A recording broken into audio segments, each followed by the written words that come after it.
to replace that. And like it's we're not to replace that. Yeah, we're not allowed to be here. They moved that here to advance. Hey guys, so we want you to move right across the door. Right across those cars.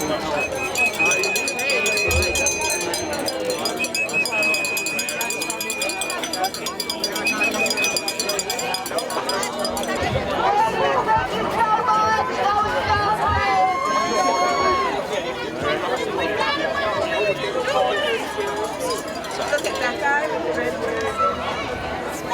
All these people are trying to figure out who did it. By the time you find it,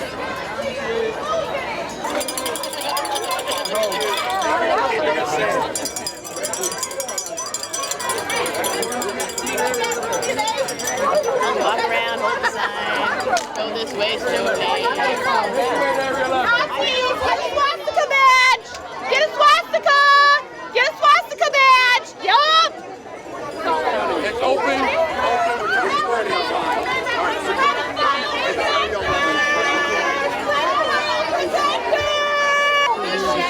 This is the Capitol. It's open to the public. You're all fucking shamed.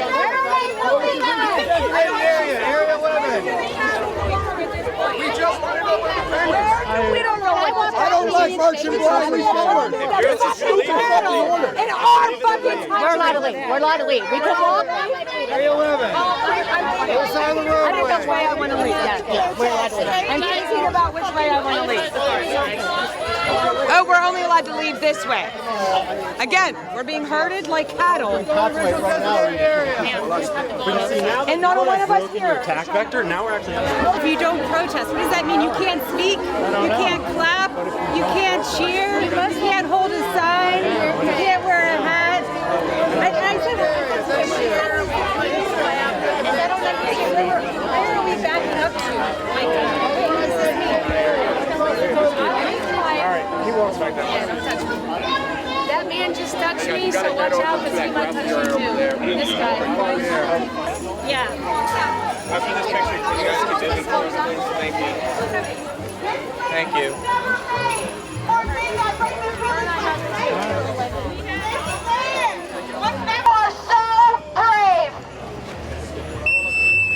Thank you for your testimony. I don't need a list. I believe the survivors. I believe survivors. Study telling all these lies. Well, the people deserve the truth. This land was never made. This land was never made for men that rape and pillage like they do. This land was never made for men that rape and pillage like they do. This land was never made for men that rape and pillage like they do. They make the police move and tell the people I hate you. Even if they don't say it, the conditions are the proof. They're telling all these lies. Off the grass and then mad that we're on the sidewalk. If you listen, you'll be in the grassy area right now. We've been in the sidewalk. You're not here. Here's grassy area. Because I'm tired of talking. Here, grassy area. Do you agree? I'm sorry. Here's grassy area. Here's grassy area. You care for fucking nothing. Your badge means fucking nothing. Your gun means nothing. Your badge means nothing. Your gun means I didn't touch. Did I touch you? Did I touch you? Did I touch you? Don't touch me. Did I touch you? You got a First Amendment right. This land was never made for men that rape and pillage like they do. This land was never made for men that rape and pillage like they do. This land was never made for men that rape and pillage like they do. Do you agree? Don't protect racists. Rapists. Do you agree? Your badge means nothing. Your badge means nothing.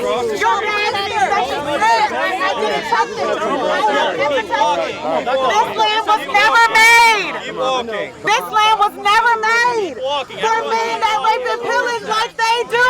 This land was never made for men that rape and pillage like they do. This land was never made for men that rape and pillage like they do. This land was never made for men that rape and pillage like they do. This land was never made for men that rape and pillage like they do. This land was never made for men that rape and pillage like they do. Black men, do you agree? Stay over there. Your fucking badge means nothing. Your fucking badge means nothing. Your fucking badge means nothing. You're fucking scum. You're fucking scum.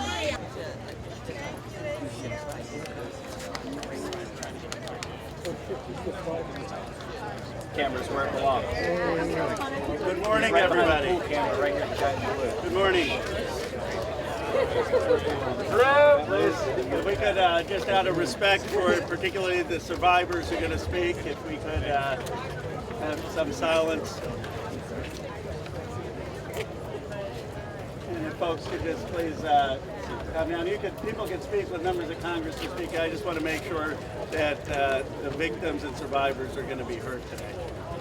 I want to begin by thanking Brittany Henderson and Brad Edwards for their tireless work in the pursuit of justice. And I want to thank Sarah Drury on my team for working with them. Above all, I want to thank the survivors who are here today, whose courage and strength have brought us to this moment. I want to thank my co-lead, Congressman Thomas Massie, and Congresswoman Marjorie Taylor Greene for standing with survivors here today. Today, as you can see, we're united in restoring trust in government. We're here not as partisans, we're here as patriots. We begin the work of bringing this country together, progressives, independents, moderates, and yes, MAGA supporters, to demand truth and justice.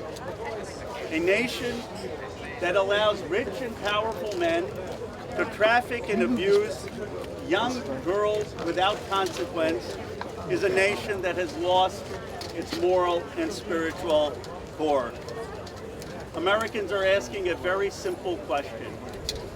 How is it possible that in the richest, most powerful country in the world, there are corrupt special interest forces, both foreign or domestic, that are preventing the release, that have a stranglehold on our government and are preventing the release of the full Epstein files?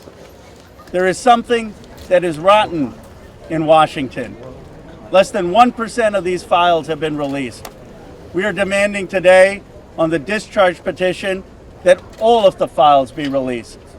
We know we have 212 Democrats and we have 4 Republicans, courageous Republicans like Thomas Massie, Nancy Mace, who was so emotional yesterday after talking to the survivors, Congresswoman Boebert, and Congresswoman Marjorie Taylor Greene. We need just 2 more signatures to force the release. So we gather here on the steps of the Capitol to confront these corrupt forces. Today we stand with survivors. We stand against big money. We stand to protect America's children. That is really what this is about. I now want to bring up my Republican colleague, Thomas Massie. He has shown so much courage, so much leadership. And I saw some people, I say the same thing about Marjorie Taylor Greene. She has shown so much courage on this issue.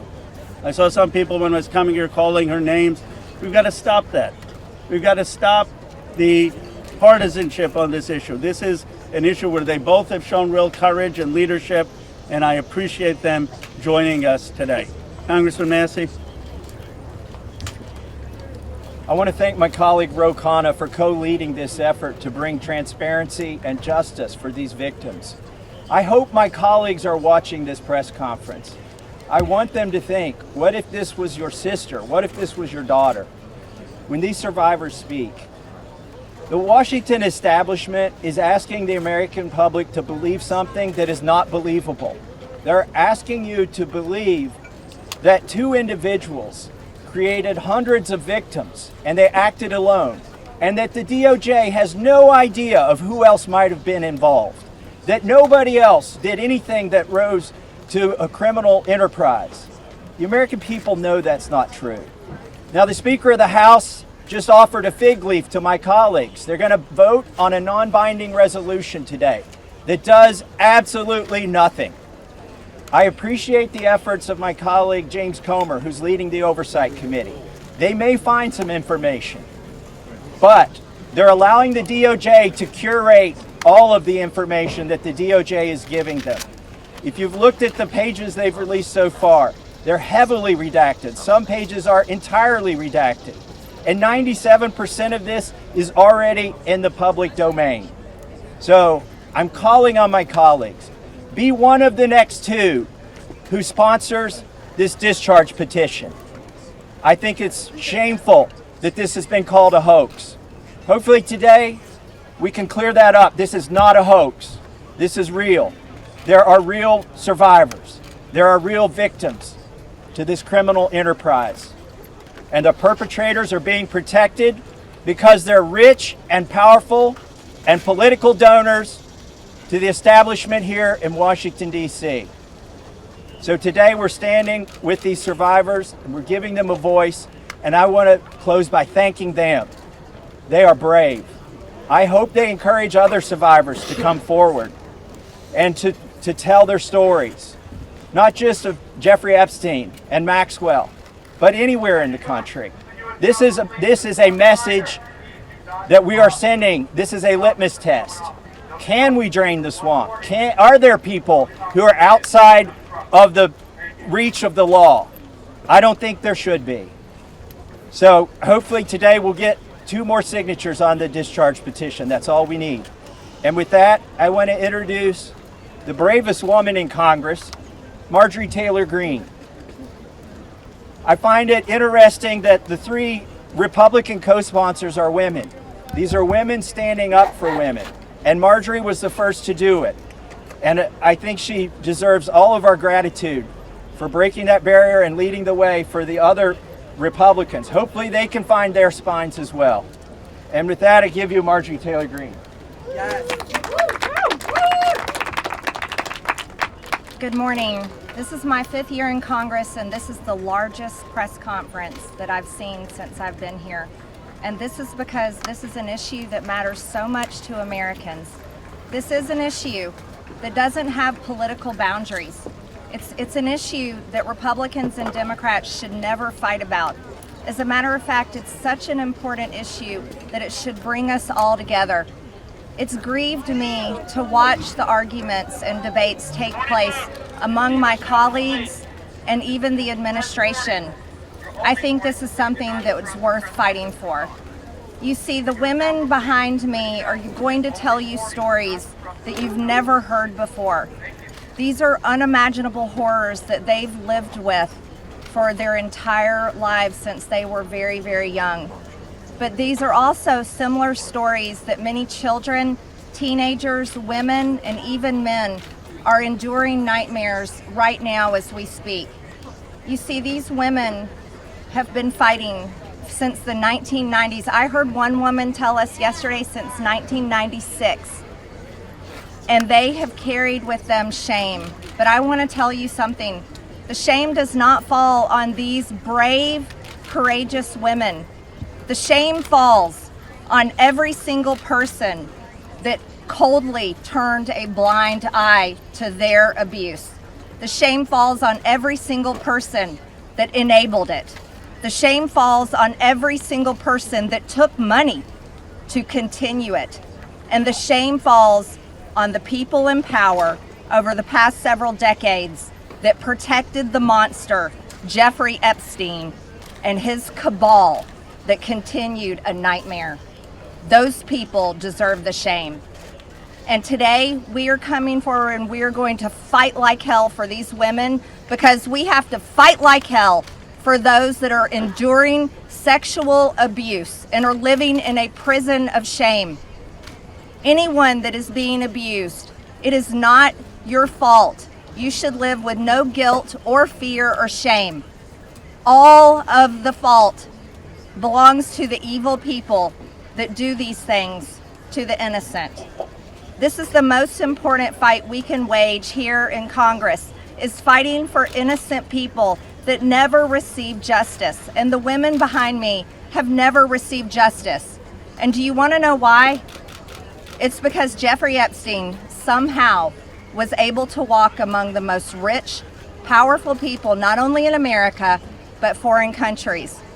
Yesterday I heard countries like Saudi Arabia, Russia, and even Israel, and other countries. The truth needs to come out, and the government holds the truth.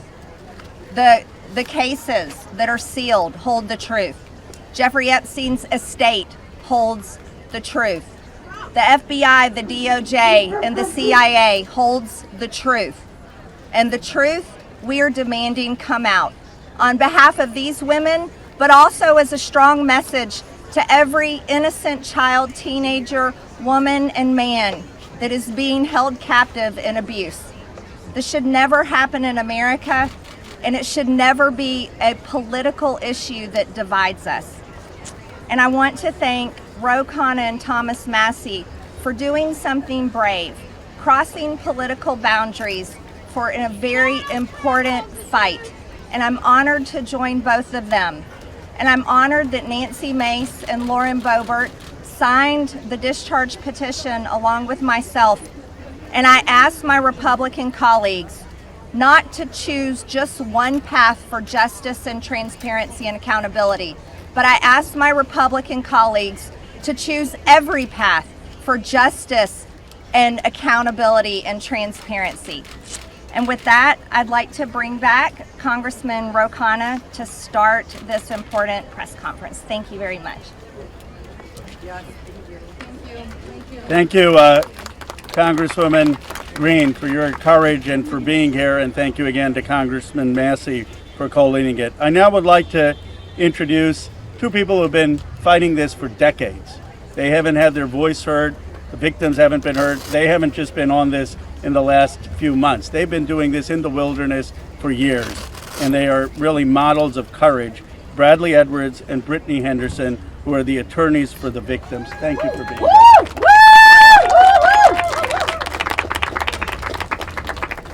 Thank you, Ro and Thomas Massie. I really appreciate you putting forth this discharge petition.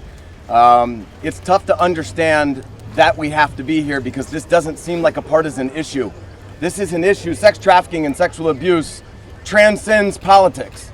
We as Americans expect equal protection under the law, and there can be no doubt that Jeffrey Epstein received far greater protection than any of the victims that he abused for years. In 2008, Courtney Wild walked into my office because she was a part of a federal investigation into Jeffrey Epstein, where all she wanted was the government to talk to her. Little did she know the government had worked out a secret immunity deal for Jeffrey Epstein, and we had to file Jane Doe's versus United States of America to prove that Jeffrey Epstein worked out an illegal non-prosecution agreement with the government. That was 2008. It took us 10 years battling the government pro bono for the judge to ultimately determine that the victims' rights were violated. The government has mistreated them after Jeffrey Epstein mistreated them. We then filed civil lawsuits against Ghislaine Maxwell, which has resulted in her being in prison. Our civil lawsuits led to her prosecution. We filed lawsuits against Jeffrey Epstein, against his estate, and against two financial institutions, JP Morgan and Deutsche Bank, that proved that they knowingly provided the financial infrastructure for a sex trafficking operation. Unfortunately, all of the documents and evidence that we have worked so hard to gather hide behind protective orders, confidentiality agreements, and bank secrecy laws. That is why this discharge petition is so important. While we have seen the documents, you haven't. And when you see the documents, you're going to be appalled. And the American people deserve to see everything. When you sign this discharge petition, it should mean nothing is off limits. That means the documents in the possession of the CIA should be made available. Those in the possession of the FBI going back decades should be made available. The SEC, financial records in the possession of FinCEN should be made available. Everybody knows that evil flourishes in the darkness. Corruption flourishes in secrecy.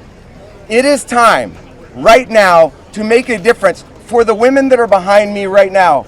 They have been courageous and fought through this whole thing. Whether you're a Republican or you're a Democrat, this one is an easy call. You're an American who cares about equal rights and equal protection under the law. If you care about these women, if you care about our country and you care about this issue, this should pass with flying colors. I really appreciate everybody being here.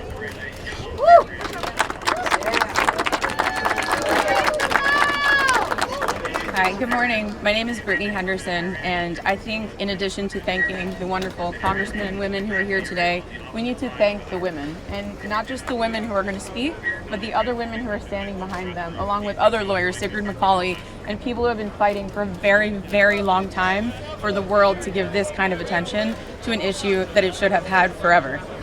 This administration has the opportunity to do what the past administrations did not do. This administration can either stand with the victims and stand for the victims, or it can continue to hurt the victims like has happened in the past. We aren't here just to ask for transparency, though. We're here too to ask for protection. The women here represent hundreds of other women who we have spoken to, many of whom were trafficked from other countries, from Eastern European countries where women don't have the rights that we have here. Women don't have the protections that we have here. And those women are terrified that their names will be released in these files. The government won't know that they're victims to redact and protect them. So we ask that you please, whoever is going to be in charge of redacting these files and in charge of this transparency, do it in a way that protects the women brave enough to be here, but also protects the women who are terrified that every day when they turn the TV on, something bad is going to happen to them in Ukraine, in Russia, in whatever country they live in, because no one is listening to them there. So thank you for being here, thank you for listening, and please protect these women while we seek transparency. Good morning. My name is Anushka DeGiorgio, and I stand before you today as a survivor of both Jeffrey Epstein and Ghislaine Maxwell. I want to thank Congressmen Massie and Khanna for their role in putting together this very, very important bill. Every day of this journey toward healing has come at a profound cost to my mental health. But I am here. I chose to come because this bill really matters. I speak today not only in service of my own recovery from trauma inflicted by Maxwell and Epstein, but to honor the lives, the courage and sacrifices of Virginia Giuffre, Caroline Andriano, and others who could not continue.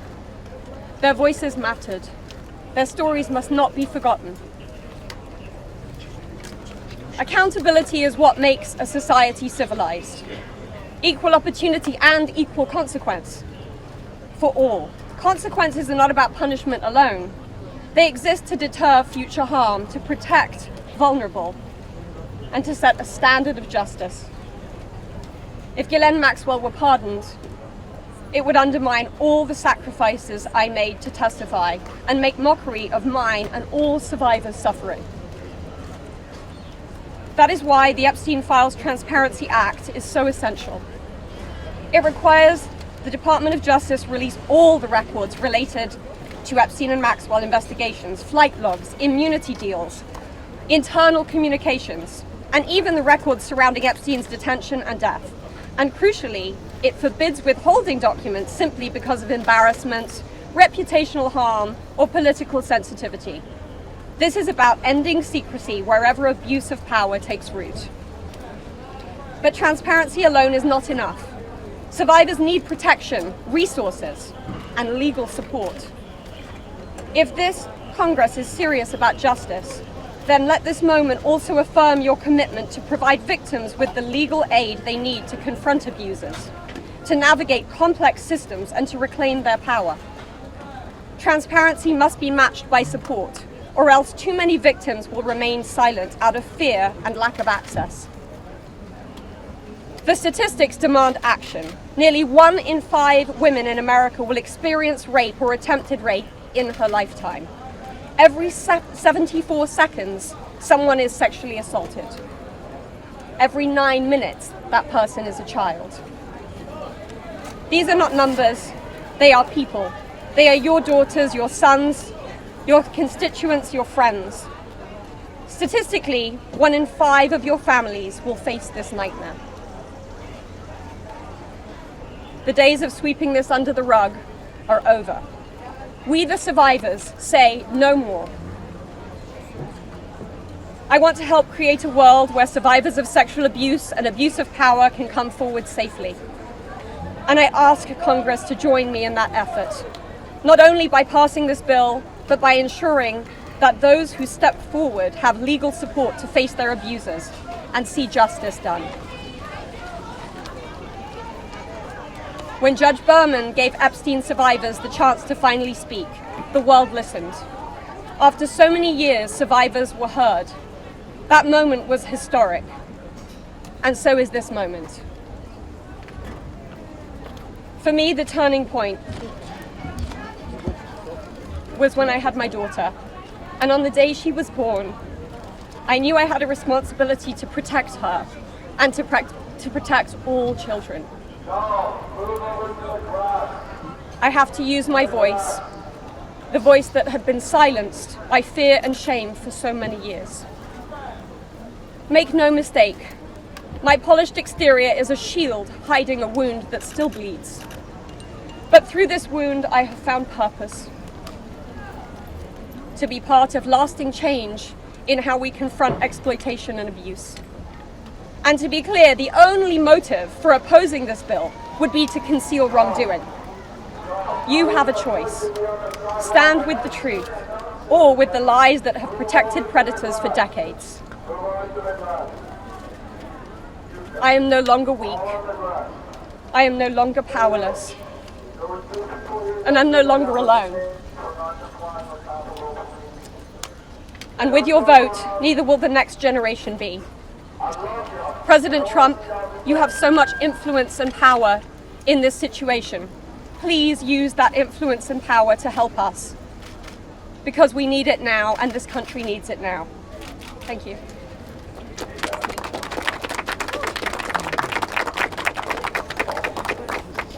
Hello. My name is Annie Farmer, and I was 16 years old when I was flown to New Mexico to spend a weekend with Epstein and Maxwell. That same year, 1996, my sister, Maria Farmer, reported what happened to me there, along with reporting her own assault at their hands and their theft of sensitive photos of herself, of me, and our younger sister that she had taken for her work as a figurative painter. I am now 46 years old. 30 years later, we still do not know why that report wasn't properly investigated, or why Epstein and his associates were allowed to harm hundreds, if not thousands, of other girls and young women. We have never been told whether those images were found when they discovered a large amount of child sexual abuse material on his property. As a psychologist, I understand that when the system's meant to protect us, recreate the abuse cycle, the betrayal that occurs can be just as damaging as the original trauma. This happens when survivors of these crimes are not believed, when our well-being is not weighed as heavily as those who have more resources or more privilege, and when perpetrators of these crimes are given a platform rather than the survivors of them. For so many years, it felt like Epstein's criminal behavior was an open secret. Not only did many others participate in the abuse, it is clear that many were aware of his interest in girls and very young women and chose to look the other way because it benefited them to do so. They wanted access to his circle and his money. Their choice to align with his power left those of us who had been harmed by this man and his associates feeling very isolated. I could never have imagined being here today and this chorus of support that we have all received. I have been sent so many notes and messages from people with no direct connection to this case who've expressed their solidarity with us. And I believe that is because, in part, as Anushka explained so well, this is an extremely widespread issue of child sexual abuse, of sexual exploitation, of sexual violence. This affects almost every family in some way. From my conversations with women in these last few days and from all of the support that we've received, it's very clear to me that we are not going away, we are not going to be quiet, and we are not going to give up. And I ask the American public to stand with us and not give up. At a time with record high levels of distrust in our institutions and a perception that there are two Americas, one for those with power and privilege, and one for everyone else. Passing this Epstein Transparency Bill is one important step that can be taken to prove to Americans that the government does not side with sexual perpetrators. A thorough public review of this information is an important step in preventing the type of systemic failures that have occurred in this case and harmed all of us. An important step towards healing for those involved. Thank you.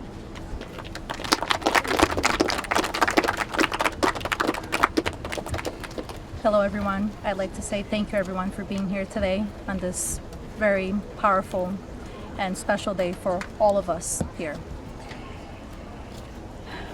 My name is Marina Lerta. I was minor victim 1 in federal indictment of Jeffrey Epstein in New York in 2019. I was one of dozens of girls that I personally know who were forced into Jeffrey's mansion on 9 East 71 Street in New York City when we were just kids.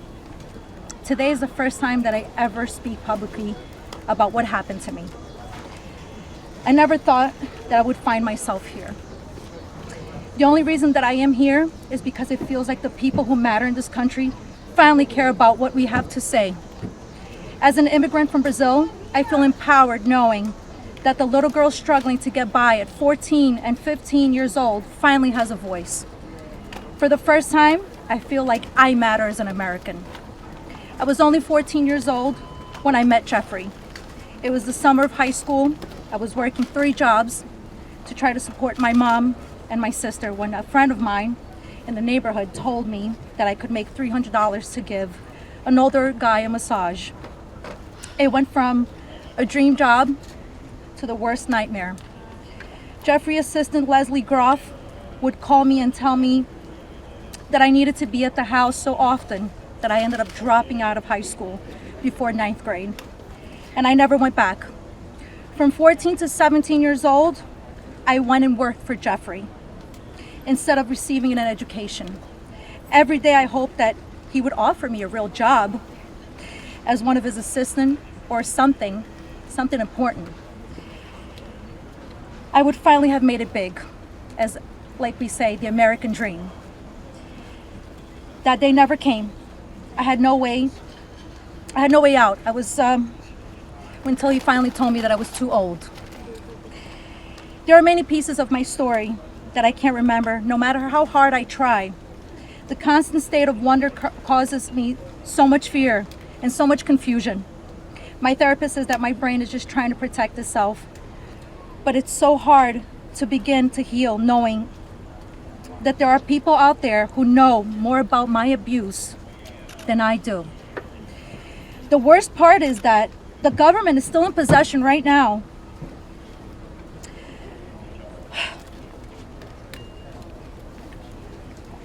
of the documents and information about that could help me remember and get over all of this maybe and help me heal.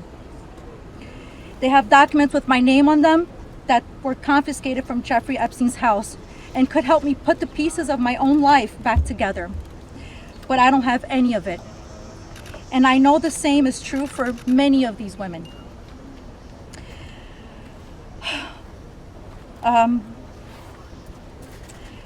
We are here to support this bill today, not only for transparency, but for the American people.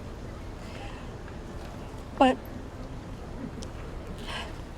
if the government is going to release these documents to the public, describing the crimes committed by Jeffrey Epstein and others, the least that they can do is give me my documents that they have about me. The other survivors deserve the same respect from our government. While our identifying information must be redacted to the public, it is equally important to provide the victims themselves with unredacted information. I will never forget when the FBI agent showed up in my door in 2008. Jeffrey Epstein hired a lawyer to represent me, or more like to represent him, I'd like to say. I couldn't ask any questions, and I had no idea what was going on. I was terrified. Until today, I think most of us are still terrified. I thought somebody was going to kill me. I thought something was going to happen to my sister or my mother. It went further out to even maybe thinking something would happen in Brazil with my family. And then one day, the lawyer said that everything was just gonna go away. Like nothing happened. I didn't need to testify. When I asked him why, he gave no explanation. That was it. So why? Why was I never called to testify then? We could have saved so many women. We could have saved so many lives from being abused. Why did he get away with it in 2008? Why was he able to go on in the abuse with hundreds of girls after the Florida investigation? Why didn't they let me testify to help stop him? Our government could have saved so many women, but Jeffrey Epstein was too important and those women didn't matter. Why? Well, we matter now. We are here today and we are speaking and we are not going to stop speaking. Today, I stand here with the women who have really helped me to find the strength to come out and come forward to share my story for the very first time. Together, we are stronger than ever. While she may not be with us, Virginia Roberts, we will continue to use our voices to strengthen yours always. Thank you.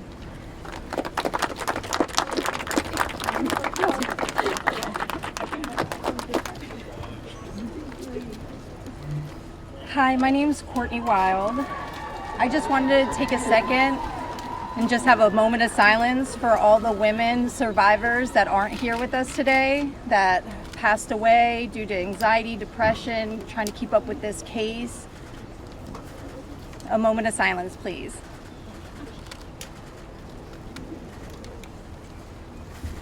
Thank you.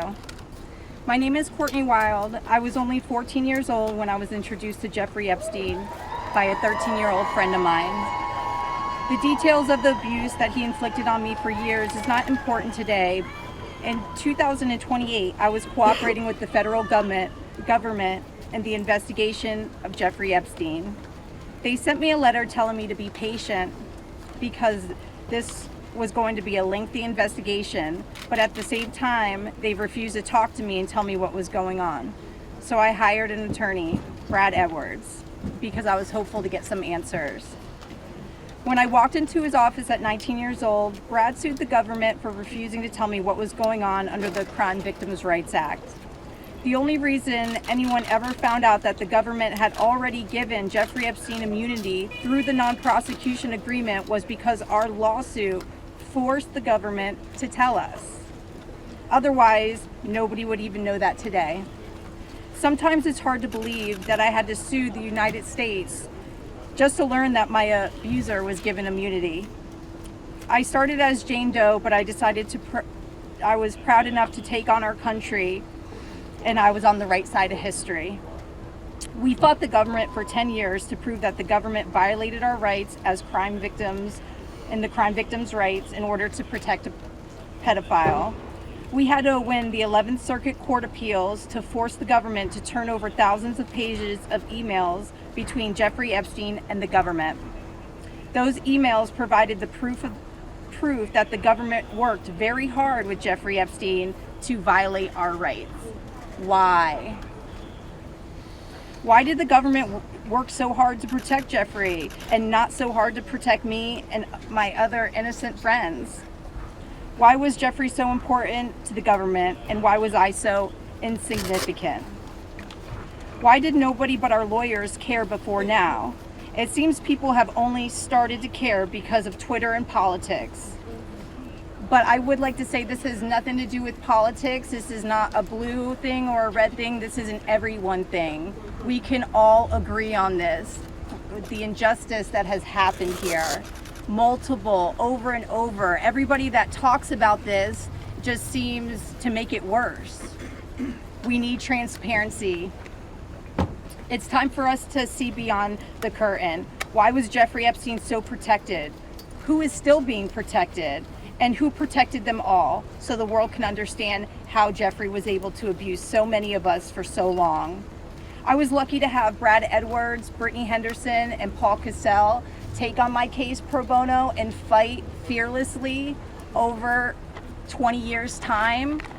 I would like to thank them, and I'd also like to ask the Trump administration to please sign off on the Crime Victims' Rights Reformed Act, the Courtney Wild Crime Victims' Rights Reformed Act that's we're trying to get passed here, so we can close the loopholes in the CVRA case that Epstein's attorney used to their benefit to get away with this.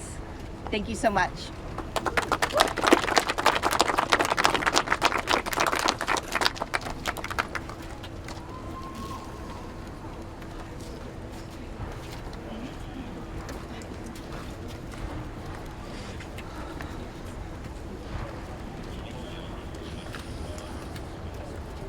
Good morning. First and foremost, we want to extend our deepest gratitude to Brad and Brittany Edwards, Congressman Massie and Khanna, and above all, the brave survivors who have entrusted us with the privilege of speaking today on behalf of Virginia. Robert Jeffrey, as her family. We are here today because we support H.Res.581, the Epstein Files Transparency Act, in its entirety. But as much as this bill is about shining a light on truth, it's not just about the bill. This is about justice. This is about survivors. This is about justice against the rich and powerful who have stolen something from these women and many children at the time, their freedom. The freedom to live their life without mental and physical scars that have been inflicted upon them by those who thought they were untouchable. The same freedom that these monsters took from these survivors, they should never be afforded. They should never be allowed to continue their lives with impunity. Let's be clear, this is not a political issue. This is not about left or right. This is about humanity. This is about doing what's right. And this is about ensuring that the future we leave behind isn't one where the powerful can hide behind their wealth, their influence, and their money to evade justice.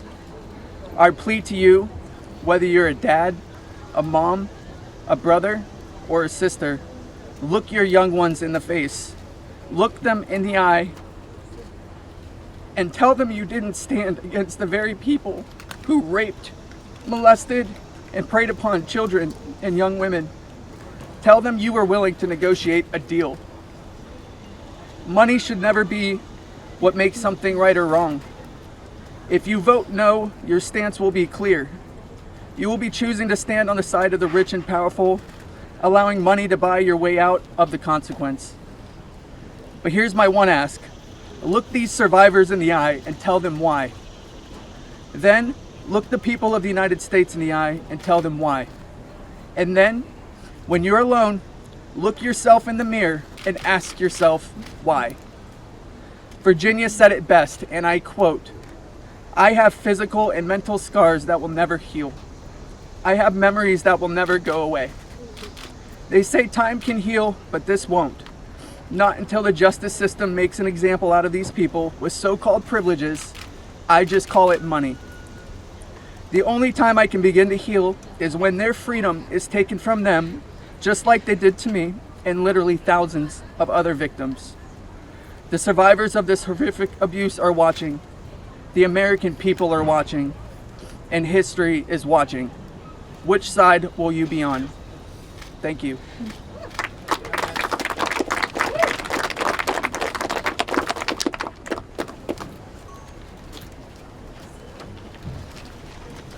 Hello, my name is Jenna-Lisa Jones, and I was only 14 years old when my friend brought me over to Jeffrey Epstein's house in Palm Beach in 2003. I had a terrible home life, but I was such an innocent kid then. I always did my best in school, and I had such a positive outlook on life. Until that day that I met Jeffrey, I have never been more scared in my life than I was that first time that he hurt me. I remember crying the entire way home, thinking about how I couldn't ever tell anyone about what actually happened in that house. This guy was so rich and had so many pictures with so many famous people, and no one would have ever believed me if I told them. I want to thank Congressman Ro and Congressman Thomas Massie for having me here today. It was really hard for me to find my voice and to become strong enough to speak about my abuse. I didn't come forward until 2019, and even then it was like I was afraid of a ghost. I know that I was just a little kid, but sometimes I still feel like it is my fault that this happened. Being given the opportunity to speak at the United States Capitol building about something that is so important, not just to me and the women before you, but to the entire country. Together, we can finally make a change. And that is thanks to the people like these two congressmen and their teams who actually care about the victims. If you are a member of Congress and you are listening to all of us speak here today, please really listen to us. Please vote for this bill to be passed. Please recognize how important it is for transparency relating to Jeffrey Epstein. Whether you are a Democrat or a Republican, this does not matter. This is not about sides. You are an American and you are a person who has chosen to serve in an elected position to stand up for those you represent who cannot always stand up for themselves. We are those people. We are the Americans that you promised to protect. And we need your help. Please, President Trump, pass this bill and help us. Make us feel like our voices are finally being heard. Thank you.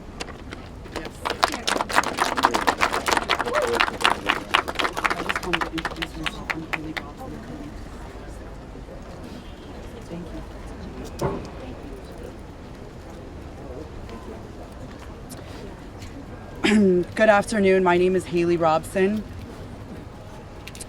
I was a 16-year-old high school student athlete who made good grades and had high aspirations for college when I was recruited and asked by a classmate of mine alongside with a 20-year-old male if I wanted to give an old rich guy a massage. But what high school girl would not want to do that? That day changed my life forever, and when I got into the massage room, Jeffrey Epstein undressed and asked me to do things to him. My eyes welled up with tears, and I have never been more scared in my life. When it was over, he paid me $200 and requested in exchange that I bring a girl each time to make another $200.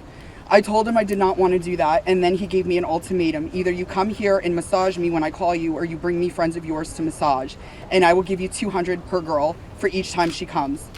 I felt and hoped to never hear from him again, but he called me every day. He was so wealthy and powerful, and he would not let me go. I felt I had no choice. If I disobeyed him, I knew something bad would happen.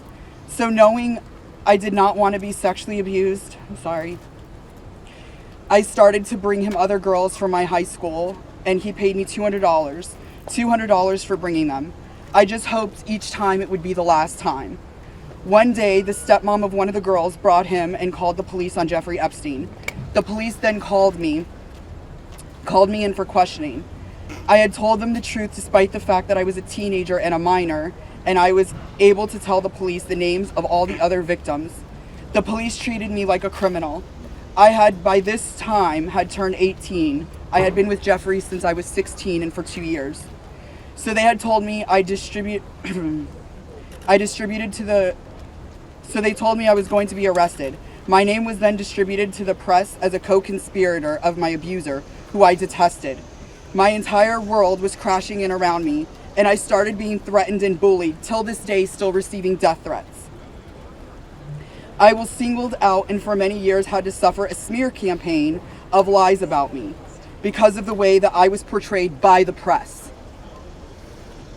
The press made me out to be a predator when I was just a 16-year-old little girl who was sexually abused by a powerful man and an evil man. For years, I had no friends. My boyfriend was murdered, and there was nowhere to turn. The government, after investigating more, learned that I was true a victim, but the damage was done and it was too late. There was no way to undo the harm the press had caused me. In 2019, I met Brad Edwards and Brittany Henderson. They changed my life and they believed in me and have helped me to finally heal. Healing is a process, and I may never get there. But the passage of this bill requiring the government to produce all the evidence that it has gathered on Jeffrey Epstein and Ghislaine Maxwell is a huge component of healing for me and for the many other women who have suffered for so long. For many reasons. First, we and the rest of the world need answers.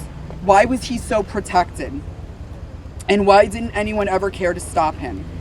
It doesn't take a brain surgeon to know that if he is spending thousands of dollars a day paying high school girls he abuses and had a lot of access to cash.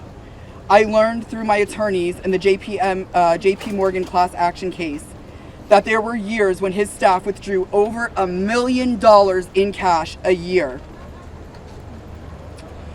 Was that not a big enough red flag? There were wire transfers to other victims, and the government did not protect us. The banks did not protect us. So lift the curtain on these files and be transparent. Every single time a new conspiracy gets circulated in the media, whether he is still alive, what powerful person had him murdered, who was on the Epstein client list, and there are names going around on TikTok and Instagram, we, the survivors, are suffering severely. We take our kids to school and everyone is talking about it. We can't read the news or do anything without hearing crazy stories that are only able to live on because the government continues to hide the evidence and the truth. So people just make up stories. Those stories hurt. They hurt real people who have already been hurt. And we have lost so many Epstein victims to suicide, and maintaining the real truth in secrecy only allows for conspiracy theorists to tell lies that drives up our anxiety and fears and will continue to lead to more pain, more suffering, and honestly, more deaths of innocent victims. It's time you do is right by us. Unseal all the documents. We are requesting transparency, and I am requesting every congressman and woman that goes against this bill be outed. I want to know. Thank you.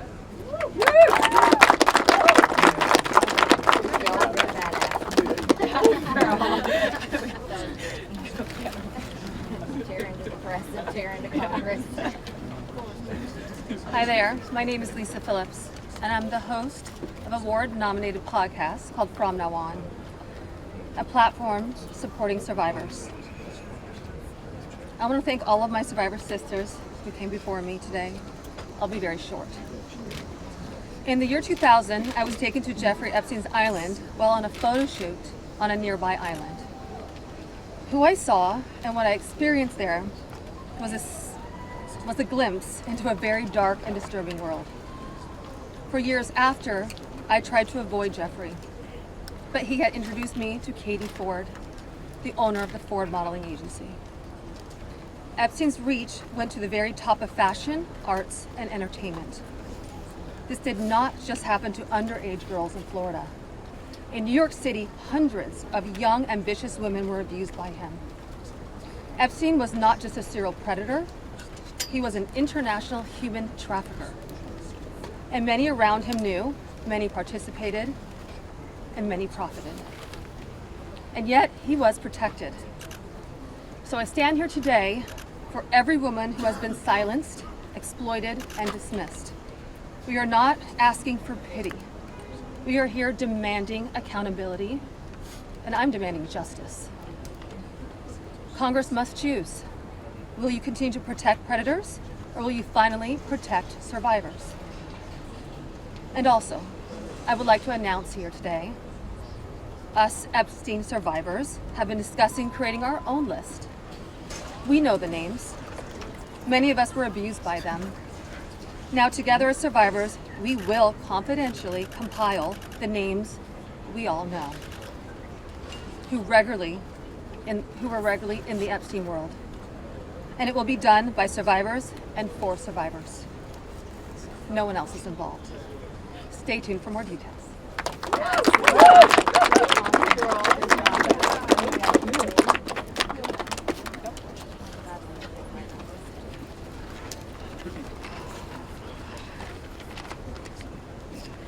Hello, my name is Shantae Davies, and I'm here before you today as a survivor a survivor of decades of pain, the trauma, and betrayal at the hands of Ghislaine Maxwell and Jeffrey Epstein, and the people who enabled them, and a government that for far too long refused to help.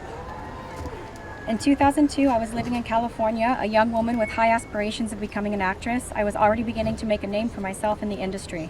A person I trusted, someone I thought was a friend, invited me to meet a powerful woman who could help advance my career. That woman happened to be Ghislaine Maxwell.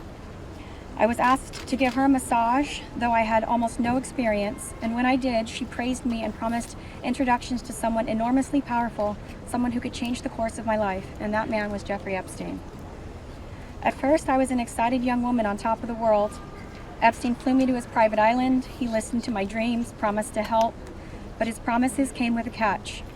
The abuse began. He told me to keep it secret. He manipulated me with quid pro quo I did not consent to, but I felt I had no one to turn to. He was too powerful. I was just one of the many young women trapped in his orbit. I was even taken on a trip to Africa with former President Bill Clinton and other notable figures. In those moments, I realized how powerless I was. If I spoke out, who would believe me? Who would protect me? Epstein himself was the most powerful leader of our country. Epstein surrounded himself, with the most powerful leaders of our country and the world. He abused not only me, but countless others, and everyone seemed to look away. The truth is, Epstein had a free pass. He bragged about his powerful friends, including our current president, Donald Trump. It was his biggest brag, actually. And while what I endured will haunt me forever, I live every day with PTSD. I live as a mother trying to raise my child while distrusting a world that has betrayed me. This kind of trauma never leaves you. It breaks families apart. It shapes the way we see everyone around us. But one thing is certain, unless we learn from this history, monsters like Epstein will rise again. There are files, government files, that hold the truth about Epstein, who he knew, who owed him, who protected him, and why he was allowed to operate for so long without consequence. Why was Maxwell the only one held accountable when so many others played a role? Why does the government hide this information from the public? This secrecy is not protection, it's complicity. And as long as the truth is buried, justice will remain out of reach. That is why this bill matters. Passing it will, bless you, ensure that the suffering of survivors is not in vain. Passing it will bring accountability, transparency, and prevention. It will help protect the next generation of predators who seek to place themselves above the law through wealth, influence, and connections. This is not just my story. It is about every survivor who carries invisible scars. It's about the weight we live with daily. It is about the families broken and the futures stolen. So I ask you, President Trump and members of Congress, why do we continue to cover up sexual abuse and assault? Who are we covering for? Let the public know the truth. We cannot heal without justice. We cannot protect the future if we refuse to confront the past. Thank you.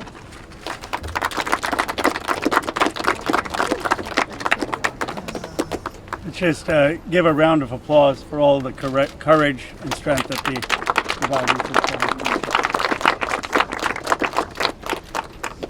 We now will take a few questions. You can always get Congressman Massie, me, or Congresswoman Greene in the hallways and other places. If you have questions for us, that's fine. But I wanted to see first if you have questions for the lawyers and the survivors, and Brad will facilitate any of the questions to the survivors. Yes? Yeah. This question would be for the survivors. The president has said that this Epstein issue is a hoax, is the words that he used. Do we get your reactions to what you think when you hear him say that? I'll answer that. Mr. President Donald J. Trump, I am a registered Republican, not that that matters because this is not political. However, I cordially invite you to the Capitol to meet me in person so you can understand this is not a hoax. We are real human beings. This is real trauma. What does it feel like emotionally to hear that? It's being gutted from the inside out. Not that I would know what that feels like, but I imagine it's the anxiety buildup with the depression and the survival mode, and then your nervous system goes limp and ironically is shot, and it feels like you just want to explode inside because nobody, again, is understanding that this is a real situation. These women are real. We're here in person. To say that it's a hoax is just not... Please humanize us. I would like Donald J. Trump and every person in America and around the world to humanize us, to see us for who we are and to hear us for what we have to say. There is no hoax. The abuse was real. Now, what goes on behind closed doors, I can't speak for that. What happens around the world politically, I cannot speak for that. But I am here with all of these women, including our attorneys, and I would be more than happy to meet with him, and I will meet him halfway. Ms. Edwards, I wonder if any of the victims could respond to the news from recently about Ghislaine Maxwell being transferred to a lower security prison in the aftermath of speaking to Todd White. You want that one? About her transfer. Oh, yeah. I'm happy to speak to that. We were horrified to learn that she had been transferred to a prison camp. She is someone who was found guilty by a jury of sex trafficking. She not only, we often hear that she procured women for Jeffrey, which I think is a very sort of polite and minimizing term. She also participated in the abuse. She was a major architect of the scheme. And the fact that she has painted herself as a victim, I think is disgusting. And it was horrifying, I think, to us that we were not told about her prison transfer. We found out about it in the news. 1 minute, I think Anushka maybe. So, Anushka DeGiorgio, I testified alongside Annie at the trial of Ghislaine Maxwell. I was horrified when I found out not only had Ghislaine Maxwell been transferred to what's called a low security. It's really is like a holiday camp, and then afterwards I got a notification from the Department of Justice telling me that this was going to happen when it had already happened. This woman abused children.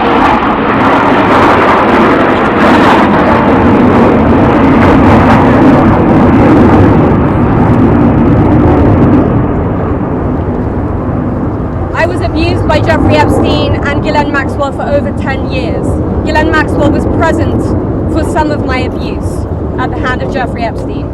She was present, she was complicit, she was enabling, and it is appalling and disgusting. And it's one of my worst nightmares that she not only be transferred, but at the possibility that's very much going around that she might be pardoned. This is not okay, guys. This is not okay. And I just want to add that I think it sends a very dangerous message to our country, to the young people in our country, that someone that we all know is aware of these crimes could be given a pass. And just for the last survivor who just spoke, she said that Epstein would brag about her relationship with Donald Trump. Could she please elaborate about that? Shante. Yeah, I did say that.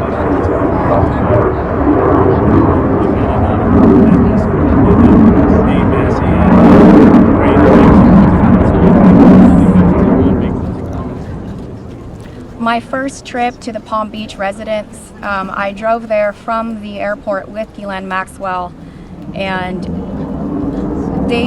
Jeffrey and Ghislaine were always very boastful about their friends, their famous or powerful friends, and his biggest brag forever was that he was very good friends with Donald Trump. He had an 8x10 framed picture of him on his desk with the two of them. Like, they were very close. Go ahead. On this client list that your survivors are... Excuse me. One second. He called on me. For this client list that you ladies are putting together, you said it would be confidential, but could you clarify, will the public get to see that? So Lisa, what's your envision here? No, we're reaching out to survivors that are scared. So come on. We're reaching out to survivors that are scared to come forward and that also know who they were trafficked to. So that's the list that we're compiling. We're not quite sure, how we're going to release that, or even if we're going to. The Department of Justice needs to release the list. Right, because for folks at home, they might be confused. The survivors know the names. You've seen these powerful people. Why can't you say the names? Could you just explain for folks? Why do we have to say the names when the government knows the names? And we're also scared to do so. Look what's happened to so many of the survivors that have revealed names.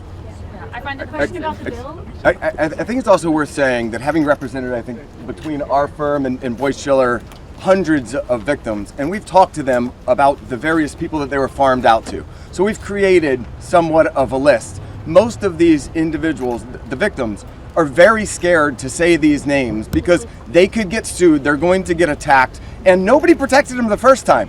And that was against one person.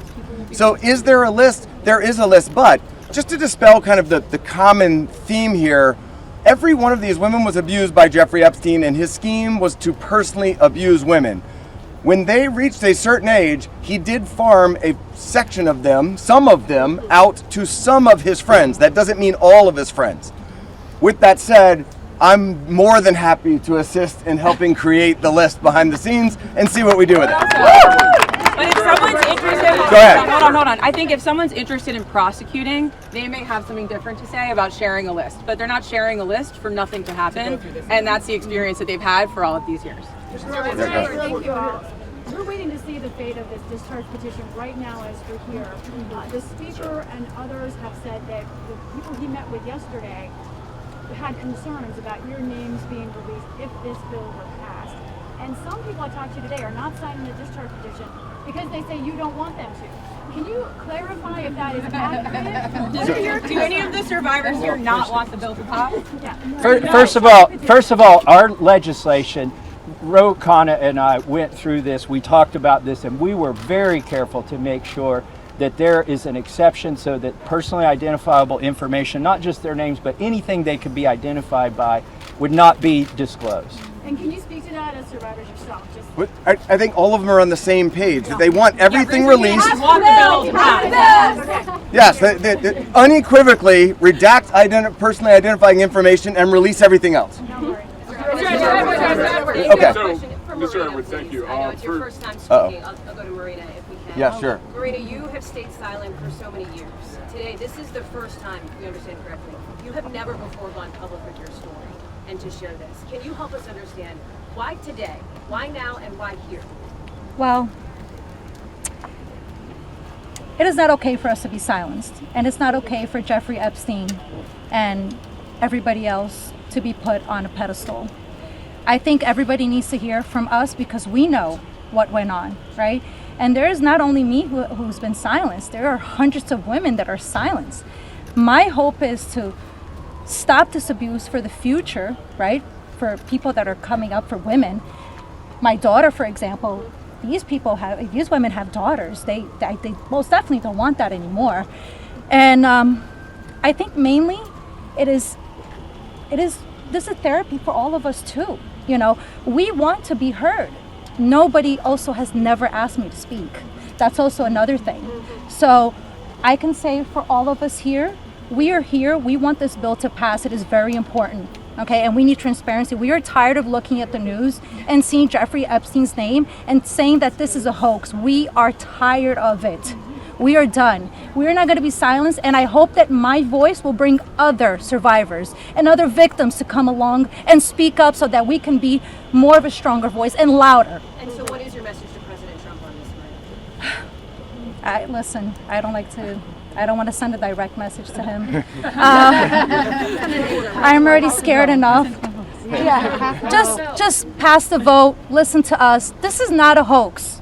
Like, it's not going to go away. And like I said on my speech earlier, we're not going to be silenced anymore. We will be speaking moving forward. Wherever we need to be, we will be, and we need to pass this. Go ahead. Thank you, sir. Jordan Conrad from Gateway Pundit. For years we've heard that there was an Epstein client list or some kind of list. And now we hear from the DOJ that there's no list. Question for all the victims. What do you guys think? I know you're working on your own list, but do you believe that Jeffrey Epstein had a list? Yeah. So there's not a list. Yeah. So here's what it was. Just like you heard everybody today, Jeffrey Epstein created through an organization of enablers, of people that were on his payroll. It was a complicated scheme where others should still be investigated because they helped to enable him and operate this scheme. Without those people, he could not have done this. But the purpose was for him to personally abuse people. With that being said, certain of his friends, he farmed out certain of the women that he was exploiting too. But that wasn't the primary purpose of that scheme, and I don't think he wrote the names of those people down. There's not a list of, hey, here's all of the people that I sent females to. That's just not how that organization works. Mr. Edwards, Agreed? is there any evidence that Jeffrey Epstein was involved with or tied to the CIA or a foreign intelligence operation? I think that the safest thing for me to say is all files should come out, whether it is for this with the CIA, FinCEN, SEC, FBI. I'm not just making these up haphazardly. I'm giving you a roadmap where to look. Go ahead.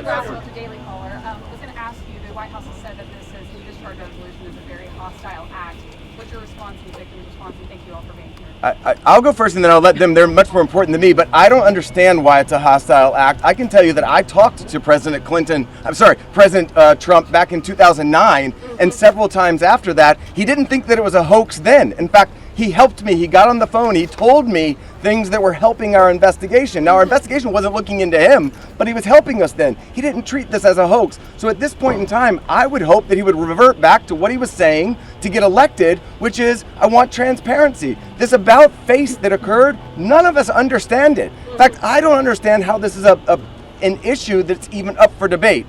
How do you not stand behind these women after you've heard their stories and know that hundreds of them were abused, and it was only because files are being kept in secrecy? The world should know who he is, who protected him, and the other people that are out there to be investigated need to be investigated. Sir, are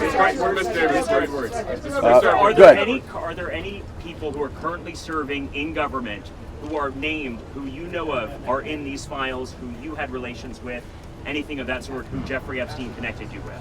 Are you willing to say yes or no? I don't think I can answer that. Mr. Edwards, sorry. Mr. Edwards, you represent Virginia Roberts Dufresne, correct? Have the victims being threatened? Because they're saying they're being scared to talk. I think she's referring to myself. Hi, Anushka DiGiorgio. I have been threatened. I was threatened by phone. My daughter was threatened when I was volunteering to participate in, by means of being a witness in a civil lawsuit that Virginia Giuffre was bringing against Ghislaine Maxwell. I have been followed. I have been stalked. I have been followed not only by journalists, but by people who do not get out of the car and do not try and talk to me and just drive behind me as I drive my daughter to school. So the fear is very real for us. I have also been in multiple situations with both Jeffrey Epstein and Ghislaine Maxwell, where they have been direct and indirect about implying and saying that if I was to talk, if I was to bring any kind of trouble, then there would be severe consequence, including death. Just to add to that, Maxwell also threatened my sister Maria Farmer. When the FBI did nothing about her initial report, we did. She reported individually at that time, and then in 2002, we spoke to a reporter at Vanity Fair, telling our stories, fearful that perhaps other people were being harmed. We were not. We believed that was going to make a difference. We believed that would be put in print, and that story was crushed. And it was because of their power, and the message that we got from that was direct threats from Maxwell to my sister about her well-being and her safety and that of our family. So I think many people have similar stories of threats. That has been a very real part of this case. Go ahead, over here. Do any of today's survivors speaking, did anybody here ever have any connection or interaction with Epstein's alleged financier, Leslie Wexner? No. You want to address I just want to say one thing that's very clear, when people say, please share names, there are names that are very well known, like that of Les Wexner, who everyone knows supplied an enormous amount of Epstein's financial wealth and allowed this operation to happen. So it's, I think, confusing to many of us why there have not been more ramifications for him, and he's been seen as a victim when clearly I believe there's more to it. Right here, please. Yeah. Yeah. So you represented Virginia Roberts Dufresne for many years. she eventually had to recant the allegations that she made against Alan Dershowitz. She alleged that on at least 6 occasions she had... All right, next question. Next question. Thank you. Why is it that she should be regarded? Yeah, no, we're not answering your question. Anybody else? How do the victims feel about the interview that was given to Ghislaine Maxwell by Todd Blanche? Why are you going to answer that question? Okay, ma'am, I think that you had a question. When you talked in the past on MSNBC, when you've talked in the past on MSNBC about the existence of the Epstein birthday book, have you yourself, in the course of litigation, seen it? I don't know that we're able to reveal what we've seen and what we have not seen by way of protective order, but my point being in that circumstance was, if anybody wants answers, there's an easy place to get it. I told you where to get it. I said the estate of Jeffrey Epstein has it, serve a subpoena on them, they'll turn it over. And if we had served a subpoena on them in the past, they would have turned it over and we would have seen it, which I don't usually miss subpoenas like that. So there we go. Go ahead.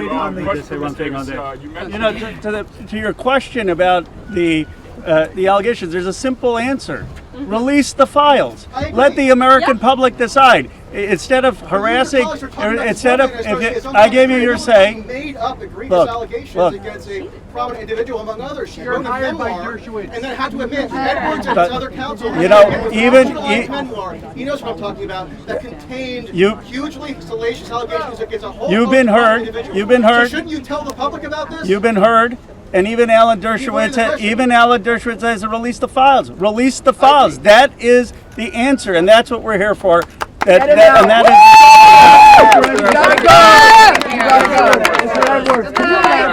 Can you elaborate on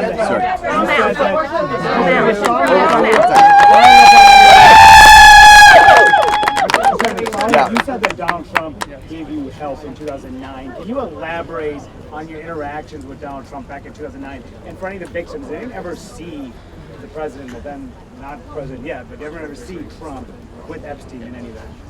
I don't know who's. I don't think that we can answer that question. Did anybody see Trump with Epstein back then? This is really not a political thing. We want the passage of the bill, and this is not to call out President Trump. What about your interaction with Trump? My point was that he was friendly back then, did not think that it was a hoax, and was trying to help.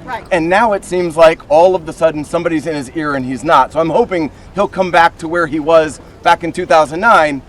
Be on the side of the victims and stand with us. On the Go ahead. Representative caller, I wanted to ask the victims what they thought of the interview with Todd Blanche with the Deputy Attorney General when the DOJ.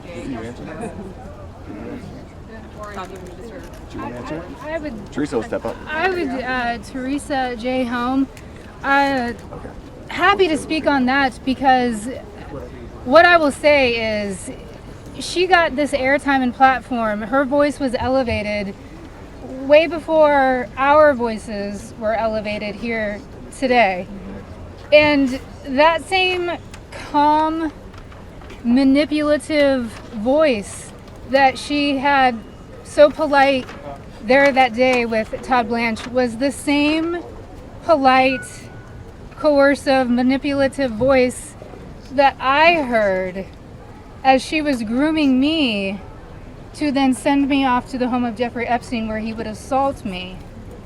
So that's what she was doing for hours, speaking with me, building relationship with me, building trust with me, allowing me to believe that I was going to get this job, a dream job that I had been recruited from my college, flown across the country from Los Angeles to New York City to interview, so I thought. So her voice that day was the same voice that sent me off to a monster. So nothing can be believed from what she says because she's been charged with perjury. I myself could sit there and listen, and as I did, I sat there and listened to this woman's voice lie.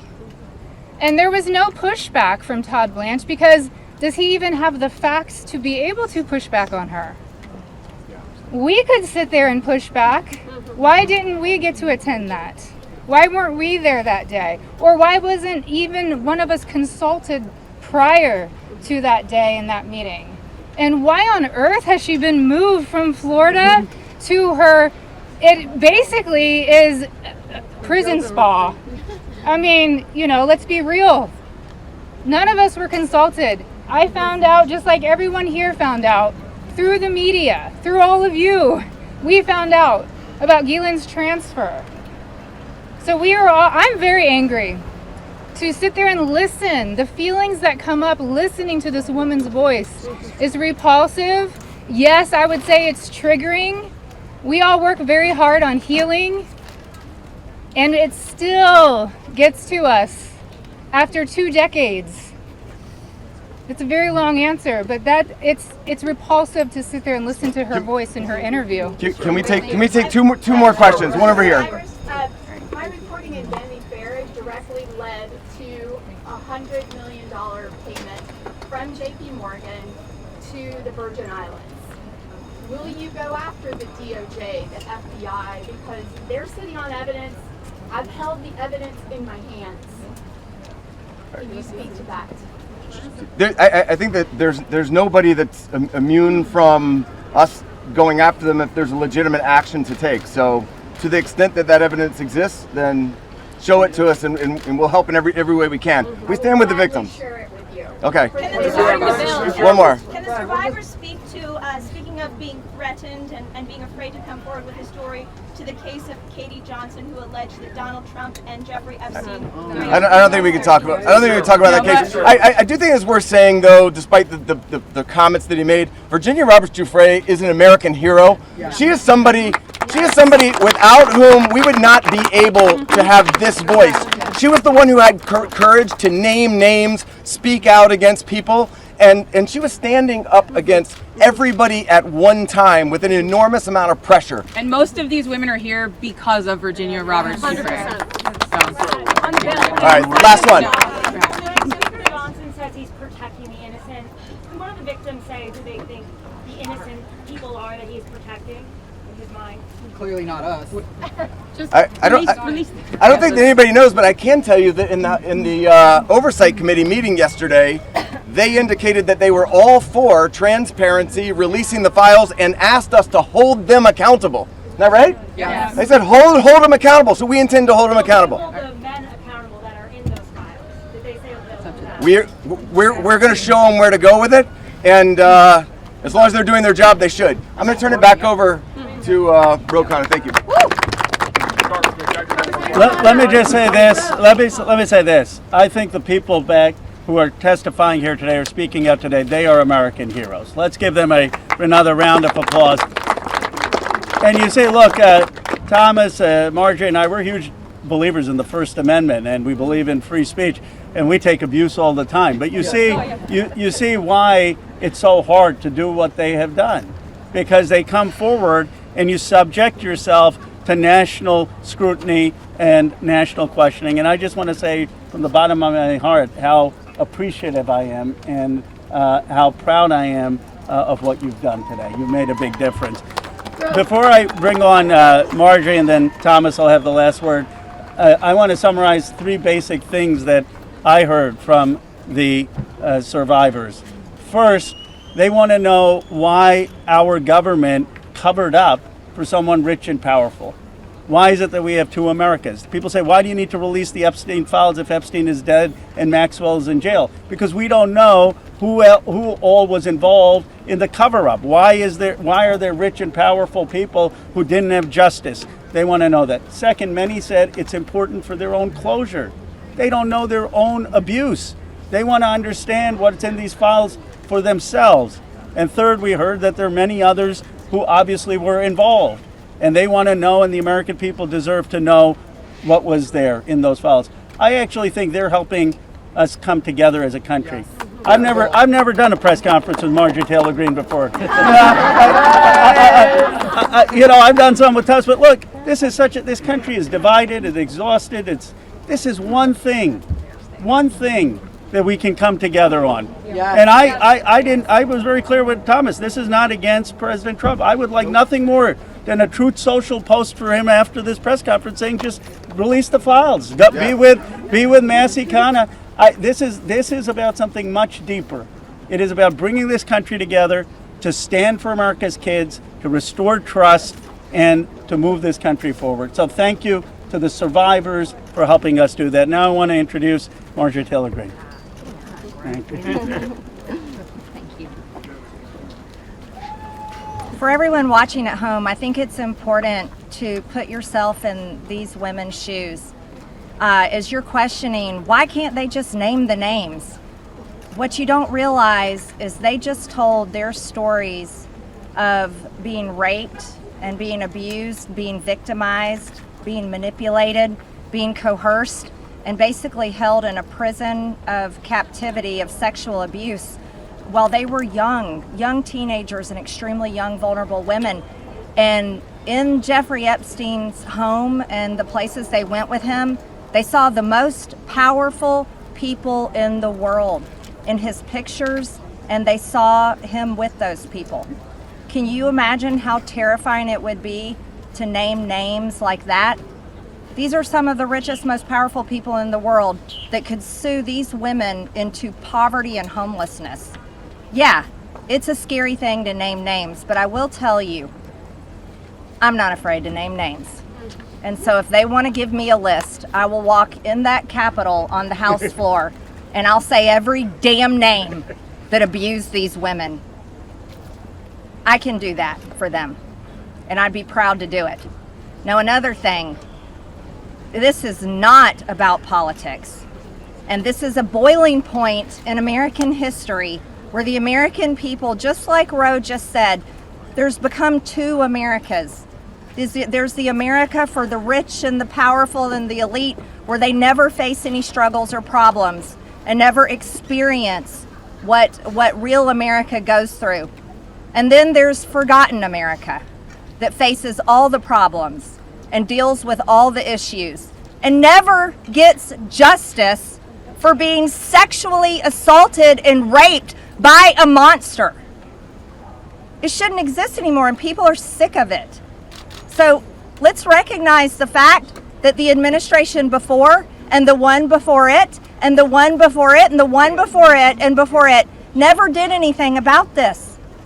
So this isn't one political party or the other. It's a culmination of everyone worked together to silence these women and protect Jeffrey Epstein and his cabal. And this is not just rich, powerful people. Think his drivers, his maids, his chefs, all the people, people that worked in his home, security guards. I heard one story from a young woman that was being raped by Jeffrey Epstein when he was out on work release while he was serving time in prison and had an ankle monitor on his leg. Guess what? There was a police officer outside that door. So this list of names is quite a list of names, and it doesn't extend just in the rich, powerful circles. It extends down to the very bottom where people were paid. And again, I will say this, there's victims suffering today in similar circumstances, and they're terrified to name the names of the people that are currently abusing them. And so with these brave, courageous women fighting this fight, this is a fight for women and children and any person that is facing sexual abuse and rape and captivity and human trafficking right now.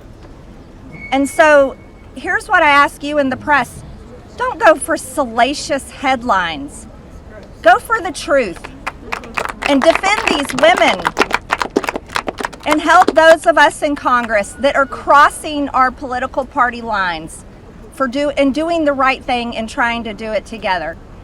And thank you, Ro, and thank you, Thomas. And now I recognize Thomas Massie from Congressional.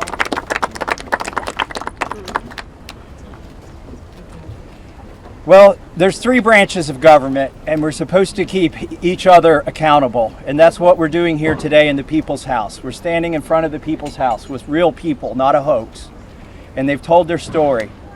We wanted to give them a platform to speak, and they've had it. They stepped up, and they were brave. But I also today hope that they would persuade my colleagues to join this effort. But I found out something today that happened that I wasn't expecting. They persuaded me to fight even harder. I'm not going to give up.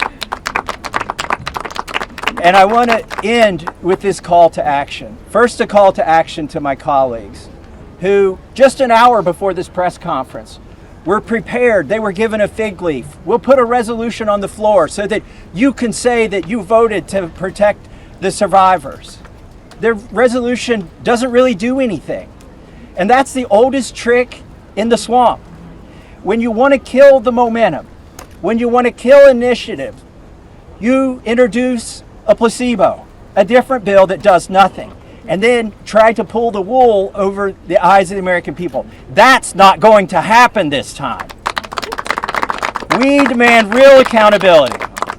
I encourage my colleagues, please, there's over 200 Republicans who have not signed this discharge petition.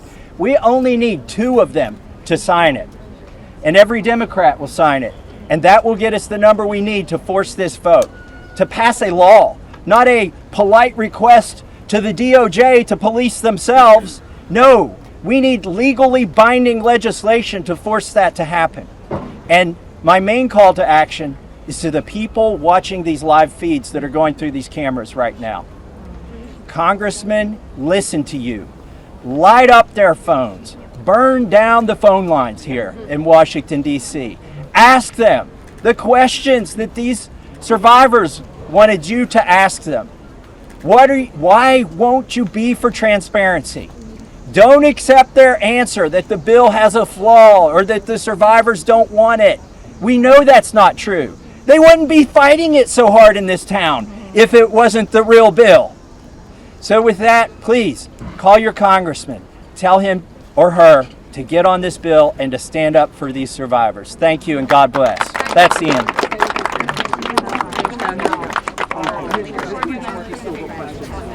Thomas Massie, what's some of the kickback you're getting back from your colleagues? What are some reasons why they don't want to endorse this? They're being threatened. I mean, look, I've got $2 million of ads running against me back in my district, and it's funded by 3 billionaires. One of them's in Epstein's black book.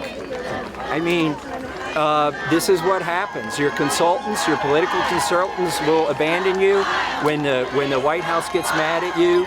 The speaker will block all of your bills. They'll shut down your fundraising.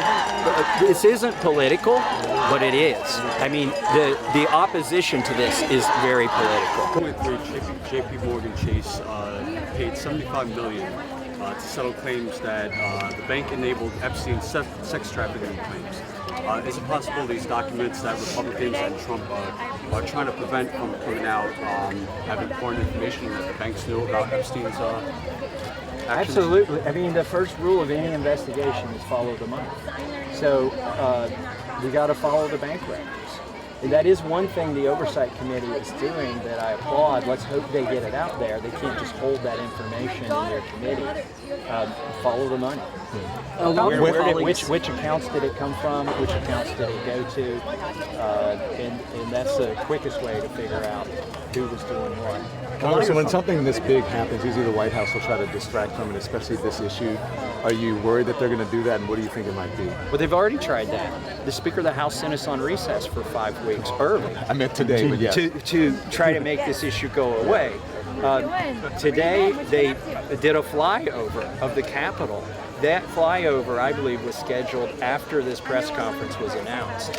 And I think, I don't know that they did that on purpose, but if they did, that would be highly disrespectful.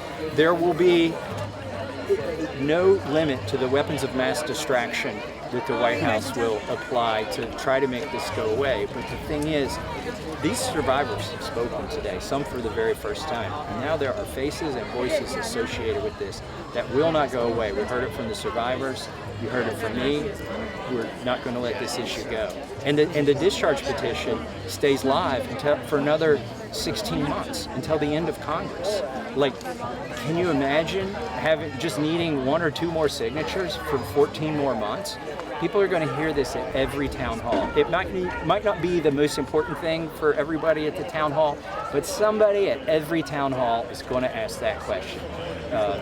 Why didn't you sign the discharge petition? What are you hiding? Thank you for answering. Are you surprised? I know you talked about powerful the pressure that the White House can exert on people. But the fact that there are two efforts to do this, and your effort actually has the backing of all of the victims, are you surprised that more Republicans are not already vocally on board with it?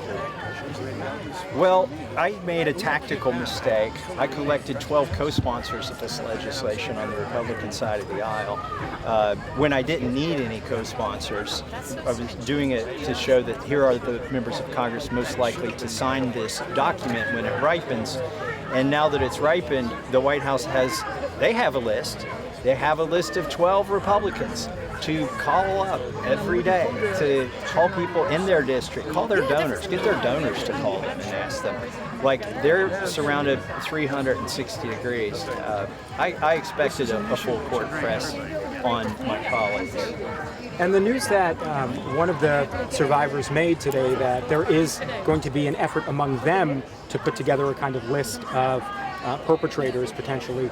Is there a role for you all to play in that too? And are you going to be working hand in hand with them on whatever that looks like?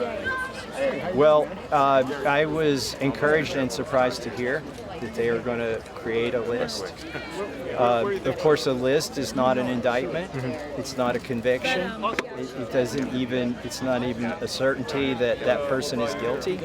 But I think we need to start with the list and find out who on the list is guilty and what crimes did they commit. The most interesting thing I saw that was conceived today was Marjorie Taylor Greene's idea to take that confidential list and read it on the floor of the House of Representatives, because we have speech or debate immunity that's guaranteed in the Constitution. So one of us, and I'd be glad to do the very same thing that she offered to do, could go to the floor of the House and read the list and not suffer any defamation cases or indictments. Because that's privileged speech, you cannot be sued for what you say on the House floor. You can't be held to account in any other venue like a court for anything that you say on the floor of the House of Representatives. And, 34,000 page document would be hard to release on the floor of the House of Representatives, but a list of 36 names would not be hard to carry to the floor of the House of Representatives and read in 5 minutes, and perhaps read it every day. A lot of the colleagues in the House say they're on the fence about this bill precisely because they believe that the DOJ has been transparent, that it is being transparent, and the vast majority of the documents already have been released. What confidence can you say that the tip of the iceberg? Where are you looking at I'm with World Magazine. It's a Christian publication. Okay. How can you say that with a straight face? I mean, I'm just saying what they're saying. Like, I think some of them really earnestly believe the DOJ is cooperating and it has put forward what it does have. I guess my question to you and to the attorneys too would be, what does the public not know about what the DOJ You're a has? reporter, right? Yes, sir. Okay, you have the same access to those documents my staff does. Go look at the documents. You tell me if there's anything in there that would reveal any name of another co-conspirator of Jeffrey Epstein. Anything that might do that, like a flight log, is completely redacted. There are entire pages redacted. So it's on its face, observed. There's no reason to debate the knowable, right? So if this is an absolute certainty, I don't feel like I need to answer the question. But I will give you more evidence if you don't have time to go to the 34,000 files and compare those to what's already out there. I guess the biggest evidence that my bill would release more materials than the DOJ intends to release is the DOJ's opposition to my bill. If my bill is redundant, why are they undertaking all of this political pressure? Why is the president taking on so much criticism and expending so much political capital with independents, Democrats, and his own base on this issue? It's because our resolution doesn't say, pretty please, mother may I see those documents. It will have the force of law, unlike the Oversight Committee.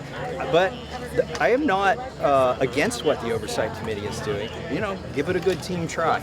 Sure. Congressman, I read your bill with Congressman Khanna, and you allow for the Attorney General, Pam Bondi, to determine that if certain materials may jeopardize national security in some fashion, that those Epstein-related materials or Maxwell-related materials can continue to be withheld. Why give the Attorney General an out, given how nebulous those invocations of national security justifications can often be, to say, oh, because there could be some very tenuous connection to something national security related, we can keep this file sealed in perpetuity? Why even include that excuse in the bill? You got to get 218 signatures.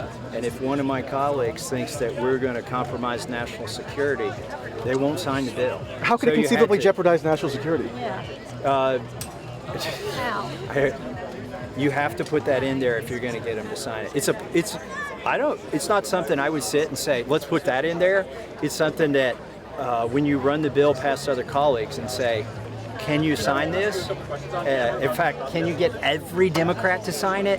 That's one of the things that was felt was necessary to put in there. By the way, I mean, they run a risk of criminal prosecution if they try to exploit that as a loophole and violate the law, if it's not truly national security.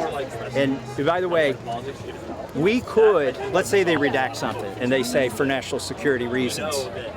I'm entitled to go see it. I could go to the SCIF and I could say, all right, let me see the redaction. And then I could say, this is not national security. I could walk on the floor of the House and say, here's the redaction.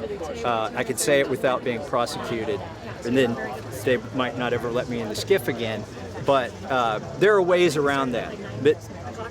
Yeah, I don't know if you saw earlier, but I was invited to the press conference by Congressman Khanna.